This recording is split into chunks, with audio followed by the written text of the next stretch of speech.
Shogun Episode 4 ends with the most gruesome moment on the show so far, and Nebra Josen's death means war has officially started in FX's historical epic.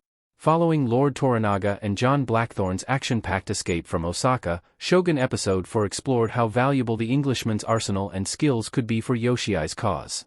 However, what was supposed to be a series of exercises and demonstrations turned into actual combat when Lord Toranaga's son surprisingly ordered the cannon to be fired against Nebra Josen and his samurai, which was perceived as a declaration of war. Lord Toranaga is going to Edo, a key location for a character that is based on Tokugawa Ieyasu. The idea was for Blackthorne to train Toranaga's regiment on foreign tactics while the Lord of Kanto was making other strategic moves ahead of the likely war against Ishido. However, things will now be much more complicated following the reckless actions of Yoshiai Nagakado, who was easily manipulated by Kashiji Omi and ordered a brutal attack against Josen. The samurai was sent there by Ishido to bring Yabushige back to Osaka. Toranaga's son attacked the regent samurai to prove himself. Nagakado didn't want to be seen as a spoiled child. Toranaga's son riding a horse in Shogun Episode 4. Yoshiai Nagakado, Lord Toranaga's son in Shogun, ordered his father's samurai to shoot against Nebra Josen and his men using cannons at the end of Episode 4. This led to the most gruesome death in Shogun so far, with multiple samurai being brutally killed after being hit by the round shots. John Blackthorne's cannons were supposed to be used for a demonstration as part of the training exercise he was conducting, yet they were used to attack the samurai that were there on behalf of Ishido and the Council of Regents.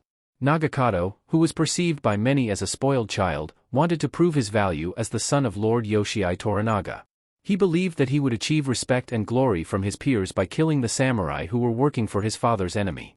Josen was asked to watch the demonstration but was surprised by Nagakado's cry of war, which was followed by multiple cannon shots aimed at the samurai.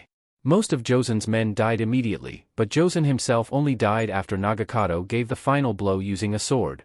Omi manipulated Nagakado into attacking the regent's men. Nagakado did exactly what Omi wanted him to do. A close-up of Omi in Shogun Episode 4. While Nagakado had been wanting to make a name for himself and impress his father since the beginning of the show, Toranaga's son was tricked by Kashiji Omi into attacking the regent samurai. On that night before the attack, Omi argued that Josen and his men were there as enemies of Lord Toranaga, and that they would capture one of the Lord of Kanto's most important allies, Kashiji Yabushige.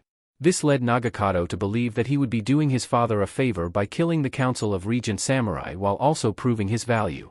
Interestingly, Omi himself was being manipulated into making a move against Ishido and the regents. Kiku, the courtesan who works closely with Yabushige, had a conversation with Omi about how he could eventually replace his uncle. Josen was there for Yabushige, and if there were to be any problems with his return to Osaka, this would make Yabushige a target. However, Omi was smart enough not to make any moves himself and instead tricked Nagakado into fighting this battle. If Yabushige pays the price for Nagakado's actions, Omi's plan will have worked. Shogun Episode 4 means the war has begun. Mariko realizes war is inevitable now. Yabushige and Omi riding horses in front of several samurai in Shogun. As announced by Lady Mariko herself at the end of Shogun Episode 4, the war has begun. While Toranaga and his enemies have been on bad terms since the beginning of the show, both sides were still cautious to avoid any bloodshed. However, the tension between Toranaga and the Council of Regents has reached a critical point now that Toranaga's son personally ordered an attack against samurai who were representing the regents. Nagakado's actions will be perceived as if they were commanded by Lord Toranaga even if the latter had no idea of what was going on.